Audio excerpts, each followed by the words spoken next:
একেই বলে আসলে চান কপাল। ডক্টর মোহাম্মদ ইউনূসের কপাল যে খুবই ভালো।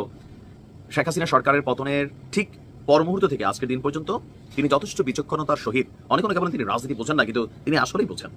যে বিএনপির নেতারা অলরেডি প্রকাশ্যে বা মিডিয়াতে ডক্টর মোহাম্মদ ইউনূসকে নিয়ে নানান সমালোচনা করছেন, এর মাঝখানে লন্ডনে জনাব তারেক রহমানের সাথে বৈঠকে যা যা ঘটছে অনেক কিছু আস্তে আস্তে বের হচ্ছে। একটা গোল্ডেন অফার মুহূর্তেই রাজনীতি পাল্টে গেল। যেই বিএনপি, যেই রিজভী, যেই দুদু 3 দিন আগে ইউনূসকে গালাগালি করতেন এবং ইউনূস জামাতের পক্ষে এই কথা বলতেন, এখন বিএনপি নেতারা নিজেদেরকে বলছে ইউনূসের পক্ষে, ইউনূসকে বলছে তাদের পক্ষে, আর ইউনূসকে বিএনপির পক্ষে ধরে তারপরে জামাতকে গালাগালি করছে। শেখ হাসিনা একটা অ্যাক্ট করছিল, ICT act, information and communication technology act 2006 করছিল, আপনাদের মনে আছে? সেটা দিয়া অনেক সাংবাদিক, অনেক লেখক, অনেক সাহিত্যিককে ঝুলাই দিছিল এবং পরবর্তীতে বিশ্বের চাপে সেইটা এসে 2018 সনে ডিজিটাল সিকিউরিটি অ্যাক্ট নামে পরিণত হয়েছে। কিন্তু কোনো কিছুই কমে নাই, শাস্তির মেয়াদ একটু কমছে, কিছু কিছু লোক পার পাইছে। কেন করছিল এই জন্য যে আমরা যে দেশের মানুষ, আমরা অলওয়েজ দাঙ্গা বাড়িতে খুশি থাকি। স্বাধীনতা আমাদের দেশে বেশি দরকার নাই, সেই স্বাধীনতা শেখ হাসিনা খর্ব করছিল এবং বলছিল যেমন কুকুর তেমন মুগুর। আমরা যখন ভারতের গালে ঠাডাইয়া থাপ্পড় দিতে চাই, নরেন্দ্র মোদীকে যে ঠাডাইয়া যে থাপ্পড় দিতে পারবে সেই জন্য বাংলাদেশের রাজনীতিতে শীর্ষ চেয়ারে বসে, সেই সময়ে জামাত বিএনপি দুইজনই টানাটানি লাগছেন ডক্টর মোহাম্মদ ইউনূসকে প্রেসিডেন্ট বানাতে। জামাত প্রস্তাব আগেই দিয়েছেন বলে আমরা জানতে পেরেছিলাম যে এনসিপি এবং জামাত সরকার গঠন করতে পারলে ডক্টর মোহাম্মদ ইউনূসকে প্রেসিডেন্ট করবেন। আর গতকাল জনাব তারেক রহমানের পক্ষ থেকেও প্রেসিডেন্ট করার প্রস্তাব দিয়েছেন বলে এখন আলোচনা করছেন বিএনপির শীর্ষ নেতারা। নয় অন্য কোন দেশ, সবার আগে বাংলাদেশ। কথাটা কিন্তু জোশ ছিল, কিন্তু হিট হয় নাই, কিন্তু স্লোগানটা হিট হয় নাই। আসসালামু আলাইকুম দর্শক, ভিডিওর শুরুতেই কিছু ভিডিওর অংশ বিশেষ আপনারা দেখেছেন। দর্শক, এই ভিডিওর অংশগুলো দেখেই আপনারা অলরেডি বুঝতে পেরেছেন যে আসলে আজকে এই ভিডিওটি কতটুকু গুরুত্বপূর্ণ এবং চমৎকার হতে চলেছে। তো আপনাদের জন্য আসলে অনেক খোঁজাখুঁজি এবং বাছাই করে করে কিছু ভাইরাল নিউজ আপনাদের সাথে আজকে শেয়ার করতে চলে এসেছি। তো চলুন তাহলে আর আমি কথা বাড়াবো না, কারণ আজকের ভিডিওটি আমি সম্পূর্ণ আপনাদেরকে আগে দেখাবো। দেখে আপনাদের মূল্যবান মতামত জানাবেন। তো চলুন কথা না বাড়াই, একটা লাইক কিন্তু অবশ্যই আপনারা দিবেন। হ্যাঁ, কারণ এত কষ্ট করে আপনাদের জন্য এত ভালো ভালো নিউজ আমরা জোগাড় করে আপনাদের সাথে শেয়ার করি, লাইক কমেন্ট যদি না করেন সেটা কিন্তু মন খারাপ হয়ে যায়। আর চ্যানেলটা নতুন হলে অবশ্যই সাবস্ক্রাইব করে দেবেন। চলুন বকবক না বাড়িয়ে সরাসরি একটা লাইক দিয়ে আমরা সরাসরি মূল নিউজে চলে যাই। একেই বলে আসলে চান কপাল। ডক্টর মোহাম্মদ ইউনূসের কপাল যে খুবই ভালো। শেখ হাসিনা সরকারের পতনের ঠিক পর মুহূর্ত থেকে আজকের দিন পর্যন্ত তিনি যথেষ্ট বিচক্ষণতার সহিত, অনেকে বলেন তিনি রাজনীতি বোঝেন না, কিন্তু তিনি আসলেই বোঝেন। যে বিএনপির নেতারা অলরেডি প্রকাশ্যে বা মিডিয়াতে ডক্টর মোহাম্মদ ইউনূসকে নিয়ে নানান সমালোচনা করছেন, এর মাঝখানে লন্ডনে জনাব তারেক রহমানের সাথে বৈঠকে যা যা ঘটছে অনেক কিছু আস্তে আস্তে বের হচ্ছে। একটা গোল্ডেন অফার জনাব ডক্টর ইউনূসকে দিয়েছে তারেক রহমান। তবে আমি এটাকে পজিটিভলি নিচ্ছি এই কারণেই, দেখেন ডক্টর মোহাম্মদ ইউনূসের ইন্টারন্যাশনালি যে জ্যাক আছে বা হোল্ড আছে, রাইট নাও অনেক কিছু হচ্ছে না, কারণ দেশে গণতান্ত্রিক সরকার নেই। তবে কোনো গণতান্ত্রিক সরকারের কোনো একটা কি পয়েন্ট বা কি পোস্টে যদি তিনি আসলেই বসেন, ওনাকে ব্যবহার করে বাংলাদেশের স্বার্থে অনেক কিছু করা সম্ভব হবে। আর এই জিনিসটাই জনাব তারেক রহমান তিনি বুঝতে পেরেছেন। দর্শক, প্রধান উপদেষ্টা এবং তারেক রহমানের 1.5 ঘন্টার বৈঠকে শুধু কি আসলে রাজনীতির আলোচনা ছিল বা নির্বাচনের আলোচনা ছিল, নাকি অন্য কিছু ছিল? এখন বিএনপির স্থায়ী কমিটির সদস্য যিনি এই মুহূর্তে দলটির মুখপাত্র হিসাবে কাজ করছেন এবং সবচেয়ে বেশি বক্তব্য দিচ্ছেন বা ডক্টর ইউনূসকে নিয়ে সমালোচনা করতেন, সালাউদ্দিন আহমেদ এবং হাফিজ উদ্দিন আহমেদ দিয়েছে চাঞ্চল্যকর তথ্য যে ডক্টর মোহাম্মদ ইউনূসের সাথে ফেব্রুয়ারিতে নির্বাচন, মৌলিক সংস্কারের কয়েকটি বিষয়ে সম্মতি, বিচার প্রক্রিয়া এগিয়ে নেবার বিষয়ে আলোচনা করতে আপনার তারেক রহমানের উপর দায়িত্ব দিয়েছিল দলটির নীতি নির্ধারণী ফোরাম। তো সেখানে আরো একটা জিনিস অ্যাড করা হয়েছে যে বিএনপি সরকার গঠন করতে পারলে, রাইট নাও নির্বাচন হলে বিএনপি সরকার গঠন করবে, যদি অতি চমক হয় তাহলে জামাত যেতে পারে। বাট নর্মালি এখানে জামাতের যাওয়ার সুযোগ নেই। হয়তো বিরোধী দল হিসেবে তারা বড় শক্তি থাকবে। এনসিপি জামাতের সাথে জোট বাঁধলে জামাতের ভোটগুলো এনসিপি পাইয়া 2-1টা সিট পাবে, না হলে জীবনও এনসিপি সিট পাবে না। এটা হচ্ছে প্র্যাকটিক্যাল বাস্তবতা। তো বিএনপি সরকার গঠন করবে, এটা 100% নিশ্চিত। এখন বিএনপি সরকার গঠন করতে পারলে ডক্টর মোহাম্মদ ইউনূসের ইমেজকে বা ওনাকে কাজে লাগানোর কথা লন্ডনের বৈঠকে আলোচনা হয়েছে। তার মানে ডক্টর মোহাম্মদ ইউনূসকে বিএনপি আগামী দিনে সরকার গঠন করলে এমন কোন পদে নিয়ে আসতে চায় যেখানে তার ইমেজটা কাজে লাগানো যাবে বাংলাদেশের স্বার্থে। তিনি বলছেন যে আগামীতে সরকার গঠন করতে পারলে দেশের অর্থনৈতিক মুক্তি এবং গণতান্ত্রিক ধারার রাজনৈতিক চর্চা প্রতিষ্ঠায় ডক্টর মোহাম্মদ ইউনূসের সহায়তা বা সাহায্য প্রত্যাশা করেছে বিএনপি। বিষয়টি প্রধান উপদেষ্টাকে জানানো হয়েছে সেই বৈঠকে। তিনি প্রস্তাব গ্রহণ করেছেন কিনা তার তথ্য এখনো আসে নাই, তবে তিনি প্রস্তাবগুলোর আপনার গুরুত্ব অনুধাবন করেছেন। বলছেন যে রাজনৈতিক দল এবং সরকারের একমত হওয়া বিষয়গুলো সংস্কার হবে, আর সংস্কার একটা চলমান প্রক্রিয়া।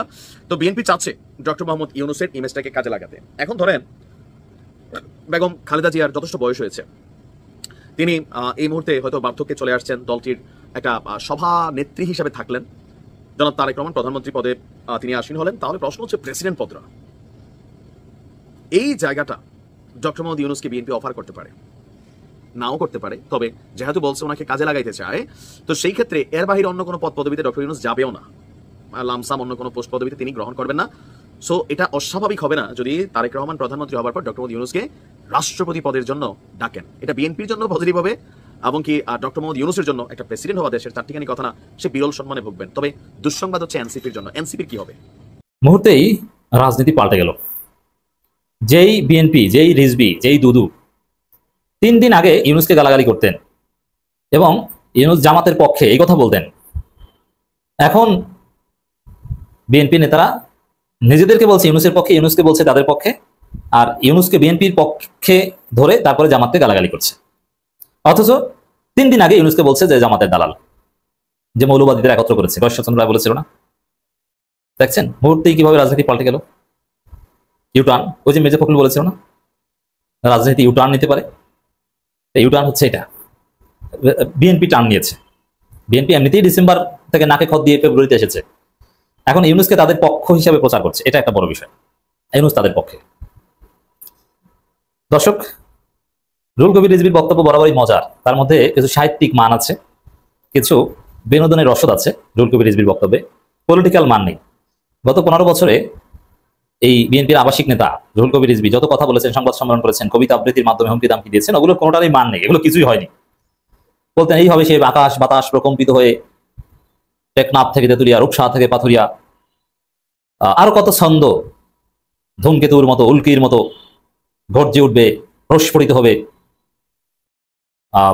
আগ্নেয়গিরির মতো, আগ্নেয়গিরির লাভার মতো আমরা ছড়িয়ে পড়ব, সেই তাপে আওয়ামী লীগ জ্বলে পুড়ে সারখার হয়ে যাবে। এই 15 বছর এই জিকির করেছে, কিন্তু বিএনপির আগ্নেয়গিরিতে কিছু হয়েছে? একটা বালু ট্রাক সরেনি বিএনপির আগ্নেয়গিরিতে, শিক্ষার্থী বা ছাত্র জনতার আগ্নেয়গিরিতে আওয়ামী লীগ পালিয়েছে। সে রিজভির বক্তব্যের আসলে পলিটিক্যাল ভ্যালু আমি দেখি না, জাস্ট তার বক্তব্যটা শুনতে মজা লাগে, রং সং মাখিয়ে বলতে পারেন এই। আর মনে রাখবেন যে কবিরা অবাস্তব কল্পনা বিলাসের মধ্যে থাকে। এই জন্য আল্লাহ রাব্বুল আলামিন কোরআনুল কারিমে আল্লাহ রাসূলকে বলেছেন, হে নবী, আমি আপনাকে কবি হিসাবে প্রেরণ করিনি, আমি আপনাকে কবি বানাইনি। এর মানে কবিদের সমস্যা আছে। কবিরা যে বাতিল তা না, তবে কবিরা নেতা হতে পারে না, কবিরা রাষ্ট্রনায়ক হতে পারে না, কবিরা নবী হতে পারে না, রাসূল হতে পারে না। কারণ তাদের মধ্যে আবেগ থাকে, তাদের মধ্যে ইউটোপিয়ান একটা মেন্টালিটি থাকে, অবাস্তব কল্পনা বিলাস থাকে, যেটা রুহুল কবির রিজভির মধ্যে। রুহুল কবির রিজভি এখন পিওর পলিটিক্যাল কবি, নেতৃত্বের গুণাবলী তার মধ্যে নেই। তবে হ্যাঁ, কিছু কিছু ক্ষেত্রে আমরা দেখছি লাঠি ভর দিয়ে যেভাবে লিফলেট বিতরণ করেছেন, লিফলেট বিতরণে তো হাসিনা পতন হয় না বা হবে না, তা তো জানতো তারা। লাঠি ভর দিয়ে লিফলেট বিতরণটা করতে পেরেছে, লিফলেট বিতরণ ওটা হাসিনা গুনতোই না। সে রিজভির বক্তব্য দেখেন। লন্ডনের প্রধান উপদেষ্টা ডক্টর মোহাম্মদ ইউনূস এবং বিএনপির ভারপ্রাপ্ত চেয়ারম্যান তারেক রহমানের এই বৈঠককে কেন জানি মনে হয়েছে অনেকের মনে জ্বালা ধরিয়েছে। মনে জ্বালা ধরানোর তো কিছু না, অনেক যে বৈঠক করলে তার বিরোধিতা তো করবে, এখানে মনের জ্বালা কোনো বিষয় না। মনের জ্বালা নিয়ে রাজনীতি হয় না, রাজনীতি হয় রিয়ালিজমের উপর ভিত্তি করে, বাস্তববাদের উপর ভিত্তি করে। অনেকেই এটা মেনে নিতে পারছে না। কেন এই জ্বালা ভাই? আপনাদের উদ্দেশ্য কি? এখন এই যে চরমনাই সবার আগে বিরোধিতা করেছে, বৈঠকের আগেও বিরোধিতা করেছে এনসিপি, কিন্তু ক্ষোভটা হচ্ছে জামাতের বিরুদ্ধে। এখন জামাত বলার তো আলাদা একটা গুরুত্ব আছে। এই বক্তব্য রুহুল কবির রিজভী জামাতকে ইঙ্গিত করে দিয়েছে। শুধু এটা না, 71কে টেনে কথা বলেছেন। মানে রুহুল কবির রিজভীর বক্তব্যটা কি আমি আসছি, কিন্তু আগে একটু বলি যে আওয়ামী লীগকে যদি আপনি কোনো যৌক্তিক কথা বলতেন টকশোতে বা যে কোনো জায়গায়, যে এটা তো এইভাবে না, এইভাবে হওয়া উচিত, এইভাবে করেছেন, তখনই 71 টেনে আনতো। হাসিনা আওয়ামী লীগের বৈশিষ্ট্য ছিল এটা, নিজেদের দুর্বলতা ঢাকার জন্য কথায় না পড়লে 71, আর প্রতিপক্ষকে দুটো স্বাধীনতা বিরোধী। যখন এই যুক্তিতে পরাজিত হতো তখনই এই দুইটা টুল ব্যবহার করতো, যে আমরা মুক্তিযুদ্ধের পক্ষে শক্তি, তোরা স্বাধীনতা বিরোধী। যে কোনো যুক্তিতে, যেমন একটা গণতান্ত্রিক দেশে অন্যায্যভাবে অন্যায়ভাবে একটা দলের নিবন্ধন বাতিল, এটা একটা লিগাল প্রশ্ন, ডেমোক্রেসির প্রশ্ন, কিন্তু তারা উত্তর দিবে যে আমরা স্বাধীনতার পক্ষে শক্তি, ওরা স্বাধীনতার বিপক্ষে শক্তি। মানে সম্পর্ক থাক বা না থাক, 71কে রিলেট করবে, এটাই ছিল হাসিনার মানহাজ। এখন রিজভী এখন সেই মানহাজ নিয়েছে। আসেন দেখেন কি করেছে। বিএনপির সিনিয়র যুগ্ম মহাসচিব অ্যাডভোকেট রুহুল কবির রিজভী বলেছেন, লন্ডনে প্রধান উপদেষ্টা ডক্টর মোহাম্মদ ইউনূস এবং বিএনপির ভারপ্রাপ্ত চেয়ারম্যান তারেক রহমানের এই বৈঠক কেন জানি মনে হয়েছে অনেকের মনে জ্বালা ধরিয়েছে। অনেকেই এটা মেনে নিতে পারছে না। কেন এই জ্বালা ভাই? আপনাদের উদ্দেশ্য কি? জামাতকে বলেছে জ্বালা, জামাতের মনের জ্বালা না। জামাত ভ্যালিড কোশ্চেন করেছে, ইসলামী আন্দোলন বাংলাদেশ এনসিপি ভ্যালিড কোশ্চেন করেছে, ওইভাবে যৌথ বিবৃতি দিতে পারে না। আর বৈঠক নিয়ে মনে যায় না, বৈঠক ইতিবাচক বা স্বাভাবিক হিসাবেই দেখেছে জামাত, স্পষ্ট করেছে এই বৈঠক স্বাভাবিক, এই বৈঠক ভালো। বৈঠকের পরেই জামাত ইসলামের সেক্রেটারি জেনারেল এই বৈঠক ইতিবাচক বলে আমার দেশকে সাক্ষাৎকার দিয়েছে। অতএব মনে জ্বালা কোথায়? কিন্তু বৈঠকে বাড়াবাড়ি কিছু হলে সেটা নিয়ে তো ভ্যালিড কোশ্চেন তুলতেই পারে। ভ্যালিড কোশ্চেনকে আপনি মনের জ্বালা বলতে পারেন না। রিজভী বলেন, আমাদের দেশের বিরুদ্ধে সবসময় ষড়যন্ত্র চক্রান্ত চলছে, আমরা কেউ এই চক্রান্তের বাইরে নই। অন্তর্বর্তী সরকার ছাত্র জনতার আন্দোলন এবং বিএনপির 15-16 বছরের এক রক্তক্ষয়ী আন্দোলনের মধ্য দিয়ে অন্তর্বর্তী সরকার এবং অত্যন্ত সম্মানিত ব্যক্তি ডক্টর মোহাম্মদ ইউনূস সাহেব অন্তর্বর্তী সরকার প্রধান হয়েছে। ওরে বাবা, এই ইউনূসকে এতদিন কি তুচ্ছ তাচ্ছিল্য রুহুল কবির রিজভীর, কি ধমকি ধামকি, কতটা অবমাননাকর কথা বলেছেন আমরা বিশ্লেষণ করে আপনাদের শুনিয়েছি। এখন অত্যন্ত সম্মানিত ব্যক্তি, এখন ইউনূস মহান, তারেক রহমানের সাথে বৈঠক করেছে, একটা সমঝোতা হয়েছে, এখন ইউনূস ভালো, মানে নিজেদের সাথে মিললে ভালো নইলে খারাপ। কতটা স্বার্থপর এই দল, জাতির স্বার্থ, জাতির বৃহত্তর স্বার্থ, জাতীয় ঐক্য, এই ধরনের কোনো মানসিকতা, চিন্তা ভাবনা, কোনো বৈশিষ্ট্য এই বিএনপির মধ্যে নেই। চিন্তা করেছেন ইউনূসকে গালি দিয়ে এখন ইউনূস মহান, অত্যন্ত সম্মানিত ব্যক্তি ডক্টর ইউনূস সাহেব অন্তর্বর্তী সরকার প্রধান হয়েছে, অত্যন্ত সম্মান। অথচ ইউনূসকে চাই নেই বিএনপি। লন্ডনে বৈঠক এটা হয়েছে যে আমরা ফেব্রুয়ারি প্রথম সপ্তাহে বা প্রথম সপ্তাহের মধ্যে দ্বিতীয় সপ্তাহের মধ্যে নির্বাচন হবে, নির্বাচন এটা হবে, এটা গ্যারান্টি দেওয়া হয়নি। তারপর তারা বলছেন যে হবে, এরপর ধরে নিয়েছেন। কোরবান ঈদ নেই, বড় কোনো অনুষ্ঠান নেই, পয়লা বৈশাখ নেই, আবহাওয়া ভালো থাকে, শুকনো মৌসুম, হালকা শীত থাকে, এই সময় বড় বড় আন্দোলন সংগ্রাম হয়, এই সময় নির্বাচন হয়। জামাতকে উদ্দেশ্য করে রিজভী বলেন, আজকে আমাদের কিছু রাজনৈতিক বন্ধু তারা উষ্ণ প্রকাশ করছে লন্ডনের বৈঠকে, তারা বলছেন নিরপেক্ষতা ক্ষুণ্ণ হয়েছে। ভাই, আপনাদের ইতিহাসটা বলুন তো দেখি, আপনারা কখন নিরপেক্ষতার সঙ্গে কাজ করেছেন? পাকিস্তানের আন্দোলনে আপনারা সমর্থন করেনি, আপনারা 71 সালে জনগণের বিরোধিতা করেছেন, আপনারা 86 সালে শেখ হাসিনা, এই যে দেখেন, এর মানে জবাব হচ্ছে যে ইউনূসের সাথে তারেকের ওইভাবে বৈঠক এবং যৌথ বিবৃতি দেওয়া, এটা নিরপেক্ষতা ক্ষুণ্ণ হয়েছে। জামাতের প্রশ্ন এটা। আর রিজভী জবাব দিচ্ছেন যে 71-এ আপনারা কি করেছেন।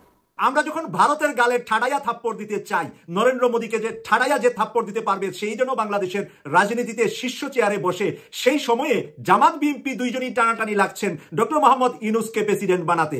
জামাত প্রস্তাব আগেই দিয়েছেন বলে আমরা জানতে পেরেছিলাম যে এনসিপি এবং জামাত সরকার গঠন করতে পারলে ডক্টর মোহাম্মদ ইউনূসকে প্রেসিডেন্ট করবেন। আর গতকাল জনাব তারেক রহমানের পক্ষ থেকেও প্রেসিডেন্ট করার প্রস্তাব দিয়েছেন বলে এখন আলোচনা করছেন বিএনপির শীর্ষ নেতারা। বিএনপির শীর্ষ নেতারা এভাবে বলছেন যে জনাব তারেক রহমান প্রস্তাব দিয়েছেন যে তারেক রহমান যদি সরকার গঠন করে, বিএনপি যদি সরকার গঠন করে, সেই সরকারে যেন তিনি থাকেন। তাহলে ডক্টর মোহাম্মদ ইউনূস কোন হিসাবে থাকবেন? তারেক রহমান যদি প্রধানমন্ত্রী হয়, ডক্টর মোহাম্মদ ইউনূস তো আর উপপ্রধানমন্ত্রী বা সংসদের স্পিকার অথবা অর্থমন্ত্রী হবেন না। ওনার একটা সম্মানের জায়গায় রাখারই প্রস্তাব নিশ্চয়ই তারেক রহমান সাহেব দিয়েছেন যে প্রেসিডেন্ট হিসাবে আপনাকেই আমি প্রস্তাবনা করছি। প্রিয় দর্শক, এই নিয়ে এখন চলছে দুমরুজাল রাজনীতির মাঠে। ডক্টর মোহাম্মদ ইউনূস এবং জনাব তারেক রহমানের বৈঠকের পরে বিভিন্ন জায়গায় বিভিন্ন ধরনের মন্তব্য, বিভিন্ন ধরনের আলোচনা চলছে। এর মাঝে কয়েকটি আলোচনা, কয়েকটি মিডিয়ার হেডলাইন যদি আপনাদেরকে আমি পড়ে শোনাই, তখন আপনারাও নিজেরা উপলব্ধি করতে পারবেন যে শুধু জনতা নয়, একেবারে মিডিয়া জগতে এই নিয়ে কি আলোচনা করছে। একজনে বলছে 1 ঘন্টা 15 মিনিটের রুদ্ধদ্বার বৈঠক কেটে গেল সব আধার, সব ধরনের সমস্যা 1 ঘন্টা 15 মিনিটের রুদ্ধদ্বার বৈঠকটির ভিতরে সমাধান হয়েছে। আরেকজন লিখেছেন ছাত্র দলের পদ পেলেন ডক্টর ইউনূস, ছাত্র দলের পদ পেয়েছে ডক্টর ইউনূস। আরেকজন এটা মস্কারি করেছেন যে ডক্টর মোহাম্মদ ইউনূসকে ছাত্র দলের এই পদ দেওয়া হয়েছে। প্রিয় দর্শক, এইভাবে করে আমরা যদি তাকাই, এখানে আরেকটি হেডলাইন দেখতে পাচ্ছি যে তারেক ইউনূস বৈঠক সফল, রমজানের আগেই নির্বাচন। আবার আরেকটি হেডলাইন করেছেন নিরপেক্ষতা অক্ষুণ্ণ করেছেন প্রধান উপদেষ্টা, নিরপেক্ষতা ক্ষুণ্ণ করেছেন প্রধান উপদেষ্টা। এই নিরপেক্ষতা ক্ষুণ্ণ করেছেন প্রধান উপদেষ্টা বিএনপিতে যোগদান করে ফেলেছেন, বিএনপির এখন মেম্বার হয়ে গিয়েছেন, বিএনপির প্রেসিডেন্ট হয়ে যাবেন। প্রিয় দর্শক, এভাবে একটু টানাটানি লাগবে ওনাকে নিয়ে। গতকালের আপনারা যদি আমার লাস্ট ভিডিওটা শুনেন, সেখানে পেয়ে যাবেন আমি কি বলেছি, যে আগামী 3 দিন এবং 5 দিন আপনারা দেখতে পাবেন যে ডক্টর মোহাম্মদ ইউনূসকে নিয়ে প্রত্যেকটা টেবিল টককে আলোচনা, চার দোকান থেকে শুরু করে টেলিভিশনের টকশো, পত্র পত্রিকার ভিতরে হেডলাইন কি পাবেন, ডক্টর মোহাম্মদ ইউনূস বিএনপিতে যোগদান করেছে, বিএনপি প্রেসিডেন্ট করবে, বিএনপি আন্তর্জাতিক দূত বানাবে, এই সমস্ত কিছু নিয়ে ব্যস্ততম সময় কাটাবে ডক্টর মোহাম্মদ ইউনূসকে নিয়ে। আর আমার প্রশ্ন ছিল, গত ভিডিওতে আমি আপনাদের কাছে প্রশ্ন রেখেছিলাম, ডক্টর মোহাম্মদ ইউনূস যে রুদ্ধদ্বার বৈঠকটি 1 ঘন্টা 15 মিনিট করেছেন, এই 1 ঘন্টা 15 মিনিট আল্লাহর ফেরেশতা ছাড়া কেউ ছিল না। আর জনাব তারেক রহমানও সাংবাদিক সম্মেলন করেন নাই, জনাব তারেক রহমানও স্থায়ী কমিটির সাথেও কোনো মিটিং করেন নাই। জনাব তারেক রহমান এই বৈঠকটি করেছেন ওনার মায়ের পরামর্শে। আরো শোনা যাচ্ছে যে জামাতের আমির ডাক্তার শফিকুর রহমান নাকি উনার মা বেগম খালেদা জিয়াকে অনুরোধ করেছেন যে ডক্টর মোহাম্মদ ইউনূসের সাথে যেন জনাব তারেক রহমানের একটি সুন্দর বৈঠক হয় লন্ডনে, এবং এই বৈঠকের বিরুদ্ধে, এই বৈঠকের পক্ষে ডাক্তার শফিকুর রহমান যৌক্তিক তুলে ধরেছেন যে বাংলাদেশকে ভারত মুক্ত রাখতে হলে, বাংলাদেশকে আওয়ামী লীগ এবং জাতীয় পার্টি ভারতপন্থীদের কাছ থেকে রক্ষা করে গণতন্ত্র যদি কন্টিনিউ করতে হয়, তাহলে জামাতও রাজনীতি করা লাগবে, বিএনপিকেও রাজনীতি করা লাগবে। মিনিমাম 2টি দল সংসদে, একটি সরকারি দল, একটি বিরোধী দল থাকবে। তাই আমরা যেহেতু কাছাকাছি 2টি দল আছি এবং 2টি দলই ভারত বিরোধী হিসাবে পরিচিত, তাই আমাদের উচিত সবচাইতে কম, যাতে করে আমাদের ভিতরে একে অপরের সাথে সমস্যা তৈরি করতে পারি, আমরা যাতে করে একে অপরের কাছে সুর মিলিয়ে কথা বলতে পারি, এবং ডক্টর মোহাম্মদ ইউনূসের হাত দিয়ে যাতে করে ভারত সহ শেখ হাসিনা সহ আওয়ামী লীগের দূষরদেরকে শায়েস্তা করতে পারি। সেই শায়েস্তা করার জন্য অন্তত বিএনপি জামাত ঐক্যবদ্ধ থাকতে হবে বাংলাদেশের স্বার্থে। সেই কথা থেকে এখন আলোচনা হচ্ছে কি যে জামাত বেজার বিরক্ত ডক্টর মোহাম্মদ ইউনূসের উপর, কেন তারেক রহমানের সাথে সোয়া 1 ঘন্টার বৈঠক করলেন রুদ্ধদ্বার। আর জামাতের আমিরের, আমি যদি প্রশ্ন রাখি, জামাতের আমিরের সাথে যখন ডক্টর মোহাম্মদ ইউনূস রুদ্ধদ্বার বৈঠক করেছিলেন কোন সাংবাদিক জানতেন না। বৈঠকের পরে জানতে পারলেন সাংবাদিকরা যে ডক্টর মোহাম্মদ ইউনূস স্পেশালি জামাতের আমির ডাক্তার শফিকুর রহমানকে নিয়ে 1 ঘন্টা ওনার বাসভবনে রুদ্ধদ্বার বৈঠক করেছে। তাহলে তখন কি আলাপটা হয়েছিল? আমাদের একটি কালচার আছে যে পুরাতনটাকে আমরা ভুলে গিয়ে নতুনটাকে নিয়ে আমরা খুব ব্যতিব্যস্ত হয়ে পড়ি। যখন দেশের ভিতরে একটি অশান্তি যাচ্ছিলেন এবং অশান্তিটাও তৈরি হয়েছিলেন বিএনপির সেই ইশরাককে মেয়র করা নিয়ে, ঢাকা দক্ষিণ সিটির মেয়র থেকে আস্তে আস্তে এটা 1 দফা আন্দোলনের দিকে বিএনপি যাচ্ছিলেন। ডিসেম্বরে নির্বাচন চাই, ডিসেম্বরে দিতে হবে। জনাব তারেক রহমানও সেই কথাটা যুবকদের একটি অনুষ্ঠানে ঢাকার পল্টনে বিশাল সমাবেশে উনিও সেইভাবে শক্ত করে ডিসেম্বরে নির্বাচন চাই বলেছিলেন।